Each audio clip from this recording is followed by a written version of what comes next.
ನಮಸ್ಕಾರ. ನಾನು ವೈದ್ಯ ಸಮರ್ಥ್ ಪಿ ರಾವ್, ಅಮೃತ ಆಯುರ್ವೇದಿಕ್ ಸೆಂಟರ್ ಬಸವನಗುಡಿಯಲ್ಲಿ ಪ್ರಾಕ್ಟೀಸ್ ಮಾಡ್ತಾ ಇರೋದು. ಈ ಸಂಚಿಕೆಯಲ್ಲಿ ನಮ್ಮ ಆಯುರ್ವೇದದಲ್ಲಿ ಒಂದು ಕಾಯಿಲೆ ಇದೆ. ಅದರ ಹೆಸರು ದಾಹ ಅಂತ.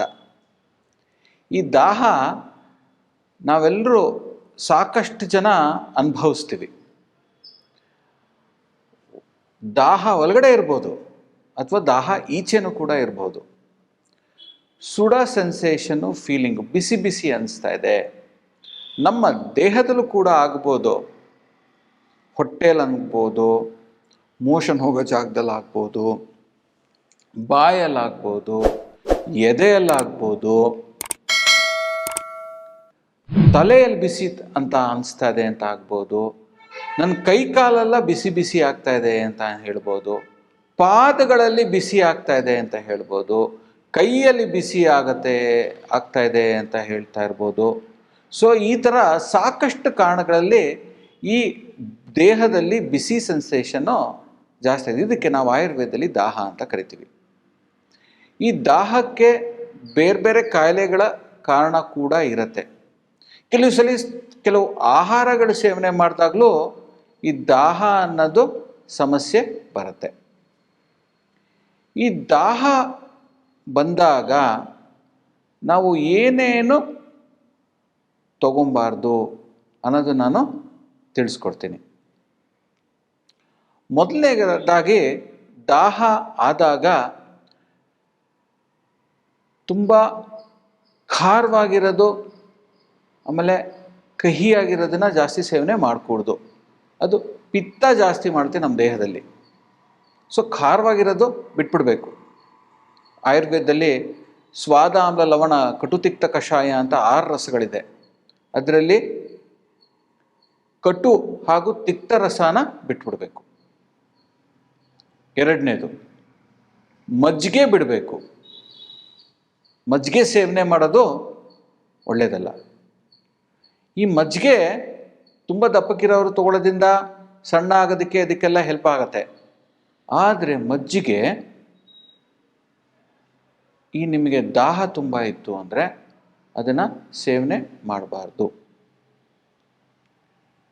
ವೀಳ್ಯದೆಲೆ ಸೇವನೆ ಮಾಡಬಾರ್ದು. ನೀವೇನಾದ್ರು ತುಂಬ ವೀಳ್ಯದೆಲೆ ಸೇವನೆ ಮಾಡ್ತಾ ಇದ್ದೀರಿ ಅಂದರೆ ಇದು ದಾಹನ ಜಾಸ್ತಿ ಮಾಡುತ್ತೆ. ವೀಳ್ಯದೆಲೆ, ಅಡಿಕೆ ಇವೆಲ್ಲ ಜಾಸ್ತಿ ಸೇವನೆ ಮಾಡಬಾರ್ದು. ನೆಕ್ಸ್ಟು ಜೇನುತುಪ್ಪ.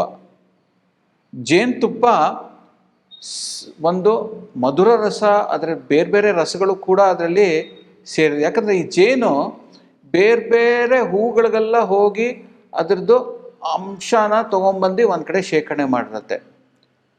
ಉಷ್ಣವೀರ್ಯ, ಇದು ತುಂಬ ಹೀಟು. ಅದು ಕೂಡ ನಾವು ದೇಹದಲ್ಲಿ ನಾವು ಸೇವನೆ ಮಾಡಿದಾಗ ಅದು ದಾಹನ ಜಾಸ್ತಿ ಮಾಡುತ್ತೆ.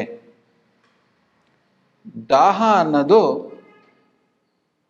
ಇದ್ದಾಗ, ದಾಹ ಆಗ್ತಾ ಇರುವಾಗ ನೀವು ಜಾಸ್ತಿ ಜೇನುತುಪ್ಪ ಸೇವನೆ ಮಾಡೋಂಗಿಲ್ಲ. ಹಿಂಗು ಕೂಡ ಜಾಸ್ತಿ ಬಳಸಂಗಿಲ್ಲ. ಹಿಂಗು ನೀವು ಜಾಸ್ತಿ ಸೇವನೆ ಮಾಡಿದ್ರಿ ಅಂದರೆ ಹಿಂಗು ಕೂಡ ಉಷ್ಣತೆ ಜಾಸ್ತಿ ಮಾಡುತ್ತೆ. ಆಹಾರದಲ್ಲಿ ಹಿಂಗು, ಆಮೇಲೆ ಇನ್ನು ಪ್ಯಾಕೆಟ್ ಫುಡ್ಡಲ್ಲಿ ಚಟ್ಪಟ ಟೇಸ್ಟ್ ಬರೋದಕ್ಕೆ ಏನೇನೋ ಹಾಕ್ತಾರೆ, ಅವೆಲ್ಲ ಜಾಸ್ತಿ ಸೇವನೆ ಮಾಡೋಂಗಿಲ್ಲ. ಅದು ಬಾಡಿಯಲ್ಲಿ ಹೀಟ್ ಜಾಸ್ತಿ ಮಾಡುತ್ತೆ. ತದ್ವಿರುದ್ಧ ಆಹಾರಗಳು ಜಾಸ್ತಿ ಸೇವನೆ ಮಾಡಬಾರ್ದು. ಇದು ಆಯುರ್ವೇದ ತುಂಬ ಚೆನ್ನಾಗಿ ಹೇಳುತ್ತೆ. ವೇಗಗಳೇನಾರು ಇತ್ತು ಅಂದರೆ ಅದನ್ನು ಕೂಡ ಧಾರಣೆ ಮಾಡಬಾರ್ದು. ಇಂಟರ್ನಲ್ ಮಸ್ಕ್ಯುಲೇಚರ್, ಎಕ್ಸ್ಟರ್ನಲ್ ಮಸ್ಕ್ಯುಲೇಚರ್ಗೆ ಸಮಸ್ಯೆ ಬರುತ್ತೆ. ಅದು ದಾಹನ ಜಾಸ್ತಿ ಮಾಡುತ್ತೆ. ಪ್ರಯಾಣಗಳು ಕೂಡ ಜಾಸ್ತಿ ಮಾಡಬಾರ್ದು. ಪ್ರಯಾಣ ಮಾಡೋದ್ರಿಂದ ಕೂಡ ದೇಹದಲ್ಲಿ ಈ ದಾಹ ಅನ್ನೋದು ಜಾಸ್ತಿ ಆಗುತ್ತೆ. ತುಂಬ ವಾಕ್ ಮಾಡೋದು, ದಾಹ ಅನ್ನೋ ಟೈಮಲ್ಲಿ, ಇವಾಗ ಪಾದಗಳಲ್ಲಿ ದಾಹ ಜಾಸ್ತಿ ಇತ್ತು, ಕೈಯಲ್ಲಿ ದಾಹ ಜಾಸ್ತಿ ಇತ್ತು ಅಂದಾಗ ಅದನ್ನು ಕೂಡ ನೀವು ಜಾಸ್ತಿ ನಡೆಯೋದು, ಪಾದಯಾತ್ರೆಗಳು ಮಾಡೋದು, ತುಂಬ ವ್ಯಾಯಾಮ ಮಾಡೋದು ಕೂಡ ಜಾಸ್ತಿ ಮಾಡಬಾರ್ದು. ಬಿಸಿಲಿಗೂ ಕೂಡ ತುಂಬ ನೀವು ತಾಪನ ಸೇವನೆ ಮಾಡಬಾರ್ದು. ಇದರಿಂದ ಏನಾಗುತ್ತೆ ಅಂದರೆ ದಾಹ ನಿಮ್ಮ ದೇಹದಲ್ಲಿ ಜಾಸ್ತಿ ಆಗುತ್ತೆ.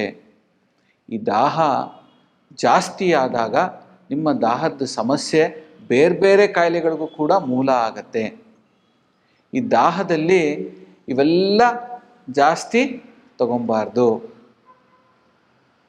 ಸೊ ಮುಂದಿನ ಸಂಚಿಕೆಯಲ್ಲಿ ನಾನು ದಾಹ ಕಾಯಿಲೆ ಬಂದಾಗ ಏನೇನು ಆಹಾರಗಳ ಸೇವನೆ ಮಾಡಬೇಕು ಅಂತ ತಿಳಿಸ್ಕೊಡ್ತೀನಿ. ಅಲ್ಲಿವರೆಗೂ ನಮಸ್ಕಾರ.